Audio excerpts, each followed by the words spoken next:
We're here to talk today a little bit about politics in the United States. We're going to cover a time period that a lot of people don't pay much attention to, sadly. It's after the Civil War. We're going to lay the scene a little bit. So, Civil War ended in 1865. Lincoln was assassinated at the end of that war, and we had 20 years after that. Several presidents. First president after Lincoln, his vice president was impeached. He was a Democrat. The next president was Grant. He served two terms and was embroiled in scandal. He's a Republican. The next president was Hayes, known as his fraudulency. So you know his presidency did not start or end well. And then Garfield was the last president of that era. And so mostly Republicans, one Democrat at the beginning and the end. And kind of the end of an era. We've gotten through the Civil War. We've dealing with Reconstruction. Still trying to get over a lot of the wounds from that era. And we have kind of an interesting 20 years we're going to talk about after that runs from the 1880 basically to 1900. And the interesting thing is, we started this conversation basically talking about Lincoln being assassinated in 65. We went almost 90 years in this country without any of our presidents being assassinated. Then in 65, Lincoln's assassinated. At the beginning of this era, Garfield's assassinated, which puts Chester Arthur in the office around 1880. And then at the end of this era, 1900, William McKinley's assassinated. So we go 90 years without an assassination, and then we have one about 20 years apart, two about 20 years apart. So sad time in our history. I think it shows there's a lot of tempest, a lot of undercurrent in the politics in the country. People are upset about a lot of things, and they're acting out on that. So that's the brackets we're dealing with: an assassination at the beginning of this period, assassination at the end of this period. One of the things that was going on, a lot of politics, a lot of cronyism, a lot of partisan, really a spoil system of getting people into office and then having them pay people back, which led to a lot of complaints and uproar, a lot of scandal. So let's start with the first presidents, and let's talk about the similarities over this 20 years of these presidents. So we're talking about four presidents. All of them were white males. All of them were attorneys, not unusual if you look back at our history. The average age was 51 years old. The youngest was Grover Cleveland at 47. The oldest was William McKinley at 54. All of them were Scotch, Irish, English descendants. All of them are from the northeast part of the country, depending on how you define that term. All of them were married. All of them were fathers. All of them had some form of public service. That differed, and we'll talk about that. And here's where they differ a little bit. There's a similarity here, the link in this topic. None of them but one got a majority of the votes when they ran for president. Obviously, they all got the majority of the electoral votes, but they didn't get the majority of the popular vote. We're going to throw Chester Arthur out. He's the first president. He took office by virtue of being the vice president when Garfield was assassinated. So he didn't run for a second term. So he didn't get a vote, so to speak. Grover Cleveland only got 49% of the vote the first time he ran. He only got 46% of the vote the second time he ran. Benjamin Harrison only got 48% of the vote when he ran. William McKinley, the only one to get a majority of the popular vote, got 51% his first term, 52% his second term. So there's some similarity between those. And actually, another kind of quirky thing, Benjamin Harrison, he actually lost the popular vote to Grover Cleveland and won the electoral vote. So not only did he not get a majority, he got fewer votes than Grover Cleveland, but won the presidency anyway. So let's talk about some comparisons and difference between the four of these guys. And again, we're talking about Chester Arthur as the beginning of this set of four presidents, Grover Cleveland, Benjamin Harrison, William McKinley. So in there, we have two presidents that served 2 terms. Grover Cleveland, but again, this era is really interesting because there's a lot of little quirks. He didn't serve 2 consecutive terms. He ran after Chester Arthur, got elected, and then got beat by Benjamin Harrison. Harrison serves a term, and then Grover Cleveland ran against Harrison again, beat him, and served his second term, but he's got a president in the middle between his 2 terms. So Cleveland and McKinley both served, both were elected for 2 terms. Cleveland was split by Harrison. McKinley didn't serve 2 terms because he got killed early in his second term of office. 2 of these presidents are Democrats, Chester Arthur, Grover Cleveland. 2 of them are Republicans, Benjamin Harrison, William McKinley. 2 of them are from New York, Chester Arthur, Grover Cleveland. 2 of them, in a way, are from Ohio, Benjamin Harrison and McKinley. Harrison's family's from Ohio, although he lived in Indiana at the time of his election.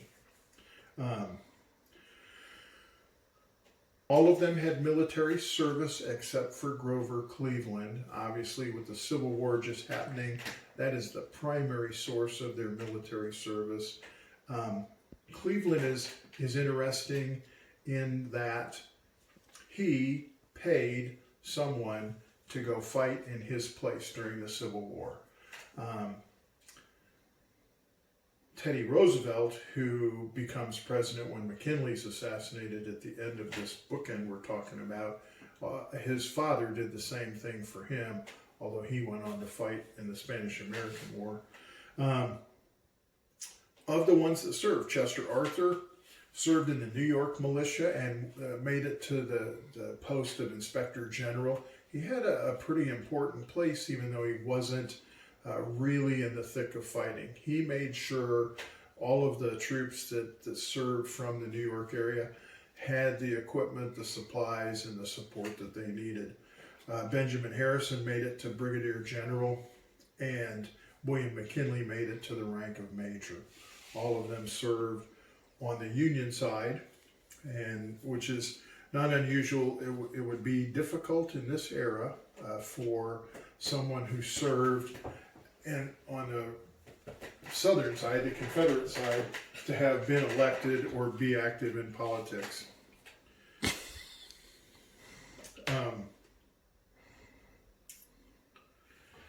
All of them had public service prior to being president. 2 of them were governors. McKinley and Cleveland were both governors of New York. Several of them were state and U.S. senators and representatives, but all of them had a kind of a unusual, different job. You don't see really as being the base of a political power source. Chester Arthur was the tax collector for the Port of New York, an appointed office, not a very appreciated task, but he did a good job. He was honest as the day is long, according to all accounts, and did a very good job at that.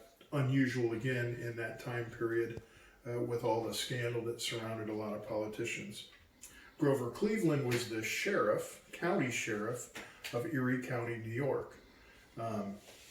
So, again, Don't see a lot of sheriffs go on to become president. Benjamin Harrison was the clerk of the courts here in the state of Indiana. So he was responsible to see all of the decisions issued by the Supreme Court and the Court of Appeals got published and recorded. And then McKinley had some odd jobs. He was a governor. He's the truest kind of political individual. Let's talk a little bit about what happened while these guys were president. So, generally speaking, while the four of these gentlemen were president, we actually added 7 states to the country. We also added several territories, including Alaska and Hawaii. Grover Cleveland, while he was president, we picked up 1 state, Utah. While Benjamin Harrison was president, we picked up 6 states, all in the northwestern quadrant of the country. William McKinley, we picked up 3 territories: Puerto Rico, Guam, the islands, Philippines, and the Alaska territory. So we're expanding our country quickly at that point. Not a lot of population in those areas, but adding land mass.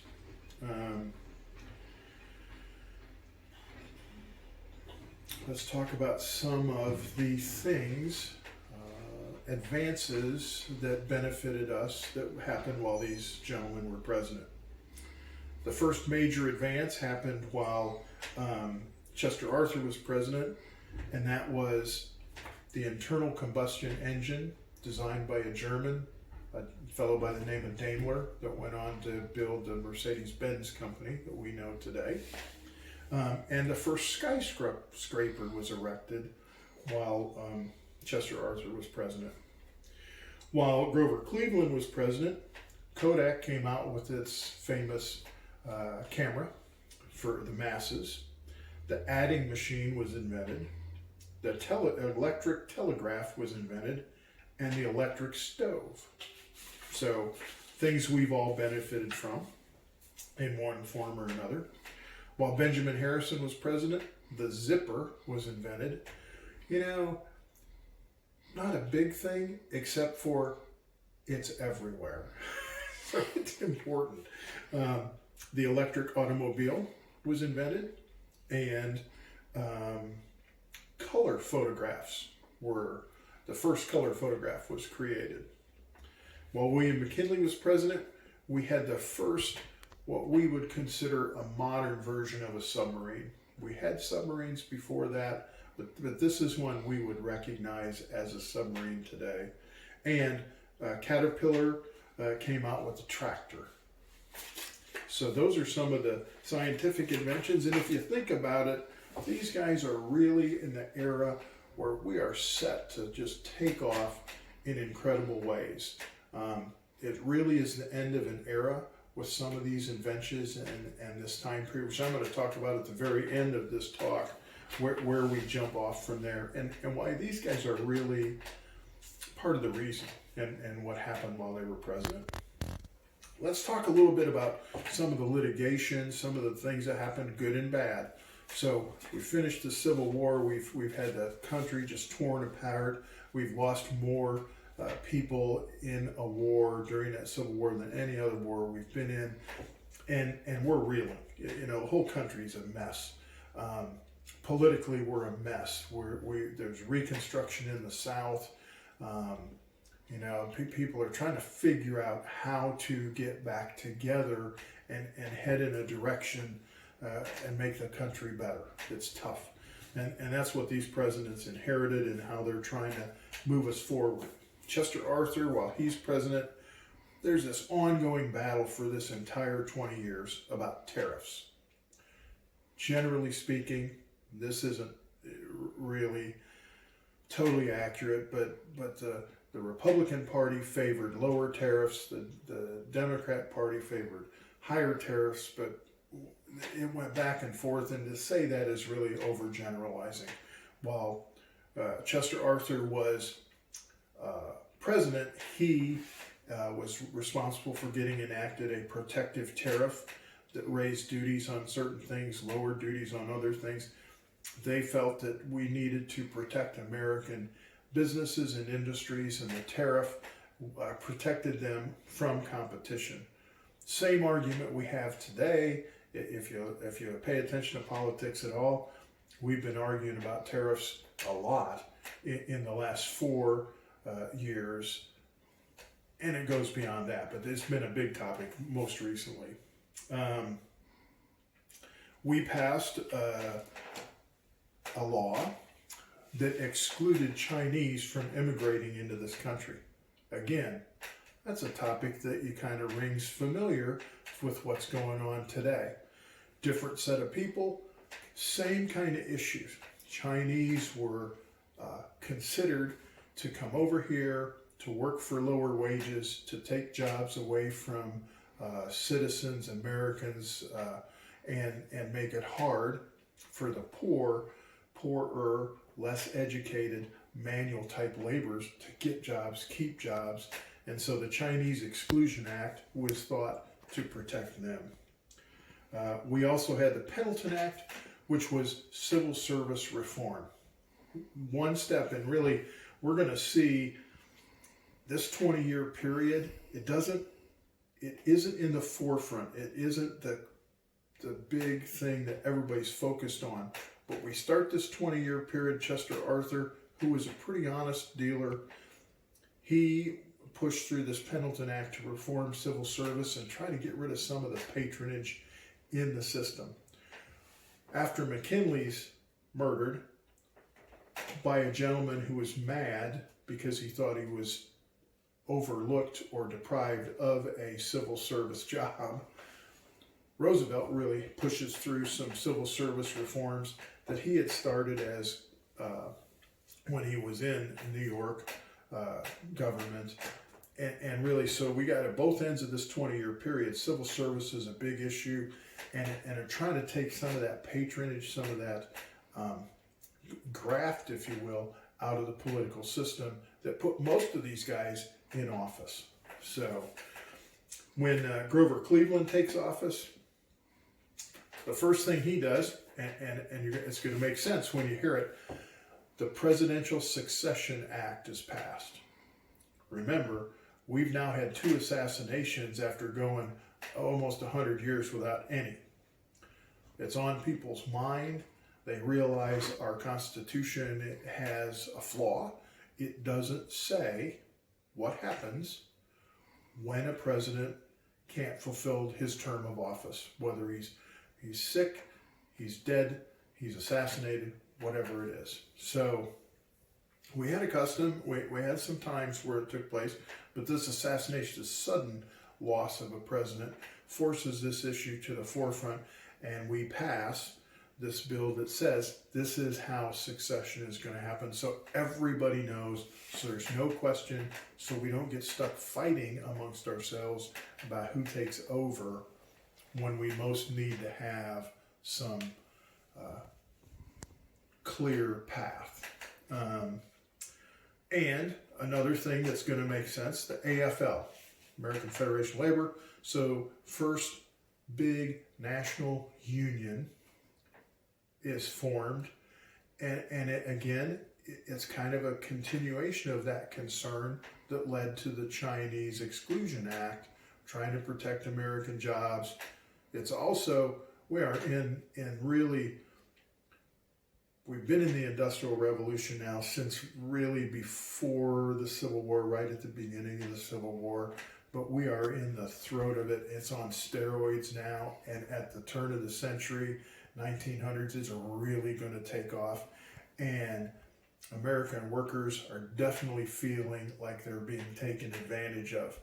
We might complain today about how we're treated as workers, but some of these guys working in factories 6 and 7 days a week, 10 and 12-hour shifts, children working in the factories, they're dirty, it's hard work, it's backbreaking labor, and they wanted to get some rights. They wanted to get some protection. So AFL gets started.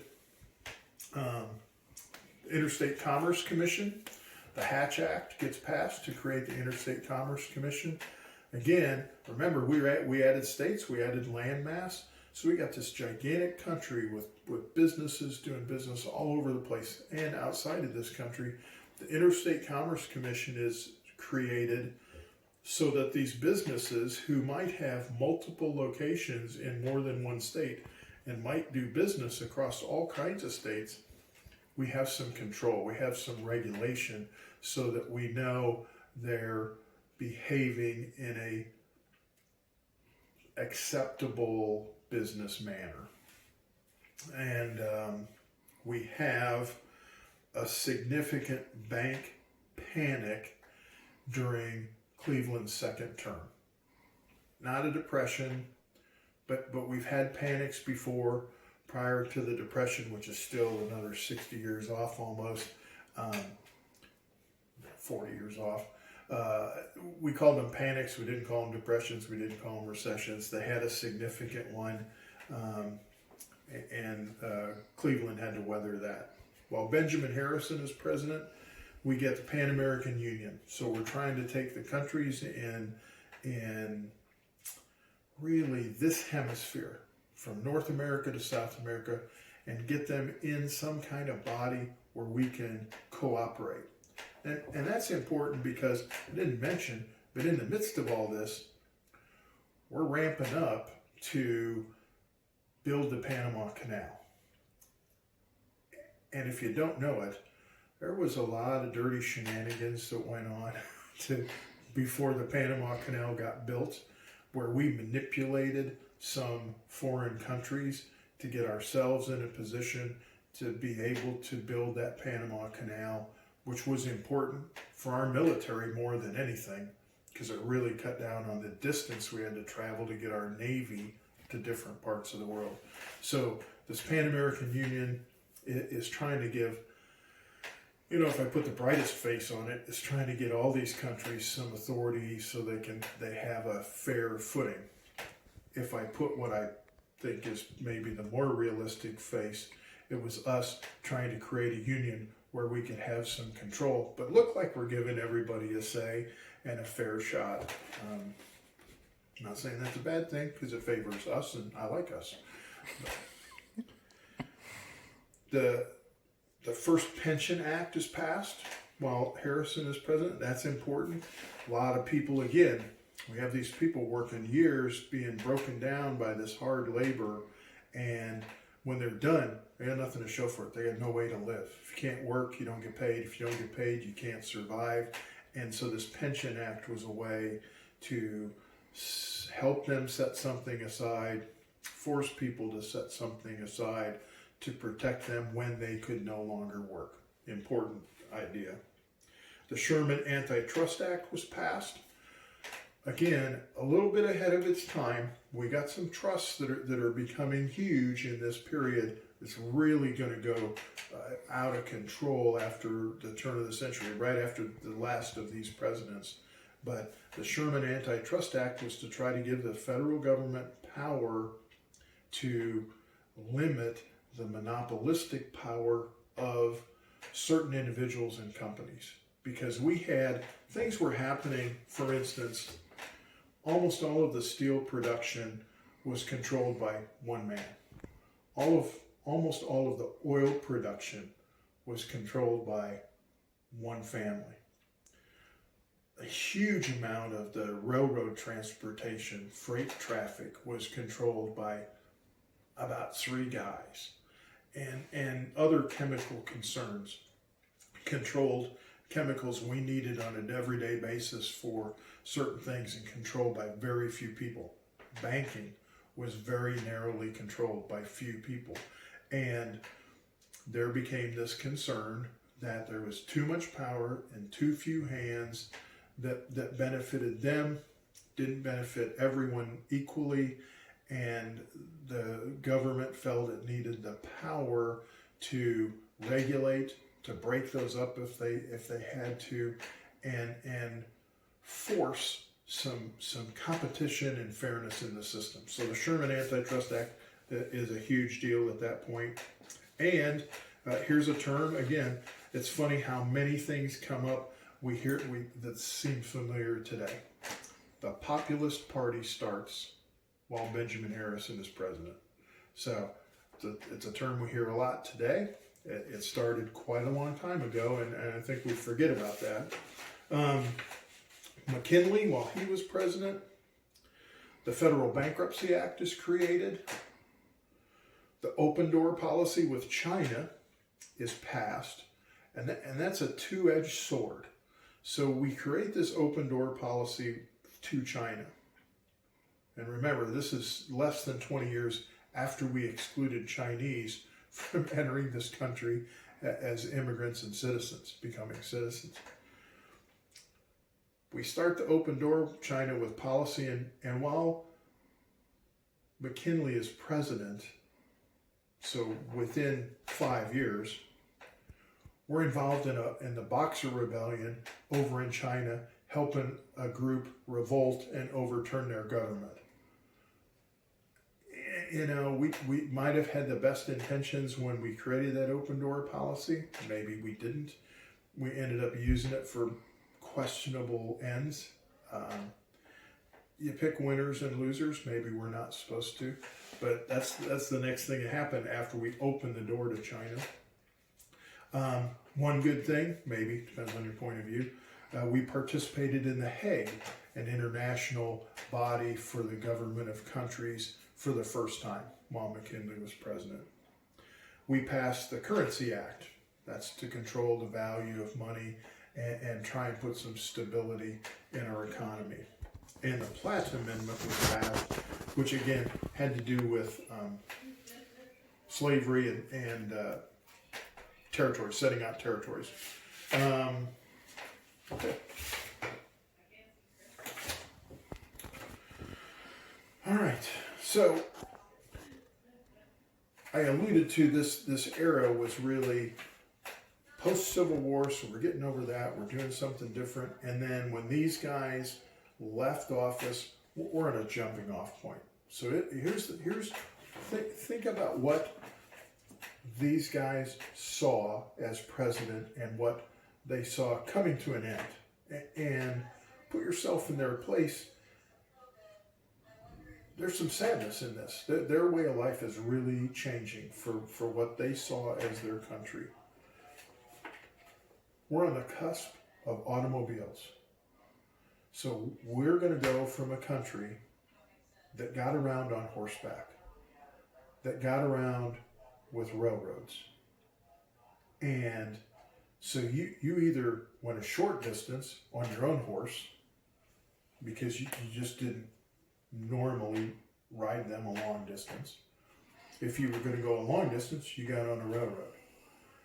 Automobiles are going to end up in everybody's garage. You're going to go wherever you want, whenever you want, once we finally have roads. But it is going to completely change how people get around, how often they get around. And some of these guys are actually going to be alive when it happens. But it's going to be a huge change. And it's going to be a huge change for the guys that get stuck with their office after this. Airplanes.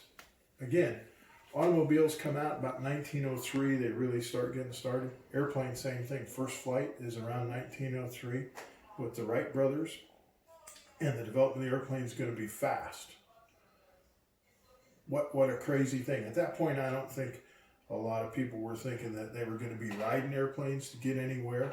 But we see what happened, and it didn't take long to get to that point. Huge shift in transportation. Unions, we already talked about. Unions are starting. We've already had some big union strikes in this time period, including the Pullman strike, about 1900, 1903, something like that. And the strikes are going to get more violent, they're going to get more frequent, and they're going to get larger. And that is going to really be a slap in the face to not just presidents, but presidents of companies, kind of the average human being who may sympathize with union members, but it's like this is violent. We don't behave that way. They're going to be really shocked by that. Um, we have mass production. Like I said, we've had the Industrial Revolution.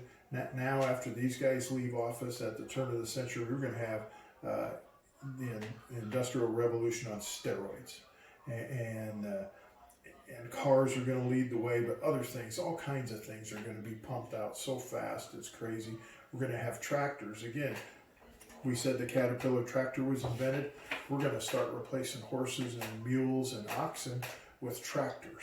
And we're going to get farms that are bigger because you can farm more land.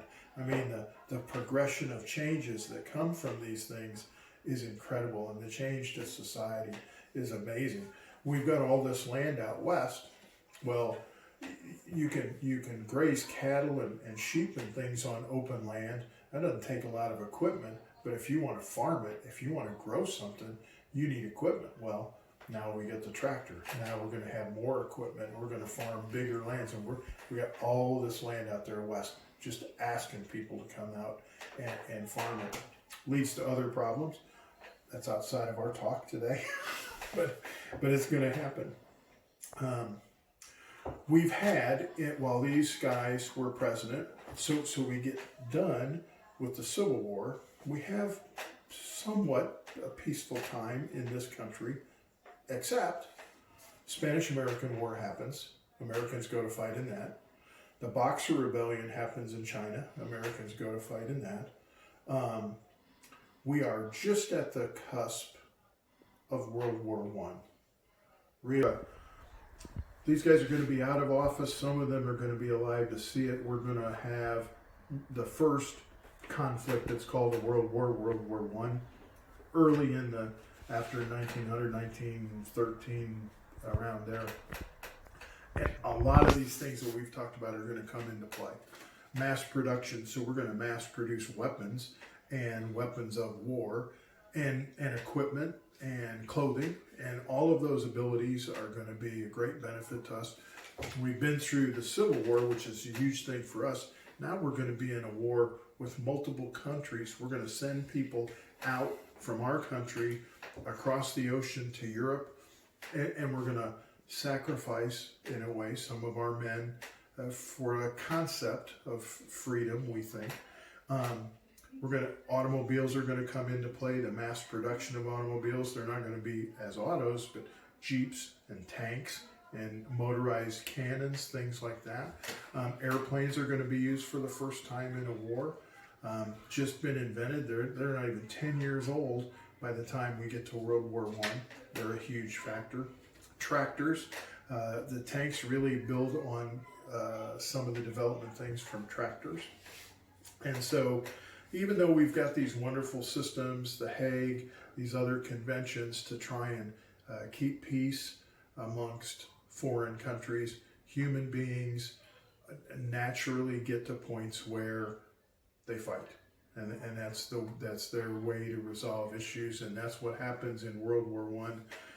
These presidents are lucky in a way; they don't have to deal with the problems attendant to that. But a lot of the things they saw while they were president put us in a position where we can contend with that problem when we get there. Party factionalism was huge. After the Civil War, and during the Civil War, but after the Civil War, it's a different shape, and now it's political party factionalism a lot, but it's a leftover from what happened in the Civil War and the sides that people were on. It runs through these elections. Like I said, only McKinley ever got a majority of the vote out of all these presidents. We got guys that don't even get the majority of the vote against their competitor, and they still get elected presidents. So there's a lot of factionalism. There's a lot of party bosses getting these people elected, getting people out to the polls, and doing a lot of other things that may be questionable ethically. And that party factionalism was huge in this entire 20-year period for these guys. Teddy Roosevelt is a funny example of party factionalism because he was promoted to vice president with McKinley by party members, not because McKinley wanted him, because McKinley didn't want him as vice president, not because the party wanted him in a position where he had any power, because he frustrated them, because he really fought against some of this spoils and party gain system. And so they thought he could do less damage as a vice president. That was a dead end job. And they put him in there. Then McKinley gets shot. And he becomes president. He's their worst nightmare, because he pushed a lot of civil service reforms through to get rid of that patronage system that was the mother's milk of politics up till then. You know, how do you get people elected? Well, you get people out to the polls and you promise them jobs and you do all kinds of things. And then when you get the person elected, the bill comes due and you're like, hey, you got to get my brother a job. Hey, you got to get these people a job. That system doesn't sit well with everybody. But it was really at the height in this 20-year period. And it really, the patronage becomes different by the end of this. It's not as obvious. It's still there. It's still there today. You're kidding yourself if you say it's not. But it took a totally different form, and a lot of federal laws and state laws were put into place to limit what people could do. In a way, it kind of made it go underground, underwater, so it's less visible, less obvious. Maybe that's worse. But it also gave us some tools to go after people and punish them if we found them doing that. So that really is a sea change as well. And it really happens, it really picks up speed after McKinley is assassinated. And so it's right at the turn of the century, right at 1901. So that's 20 years in a nutshell.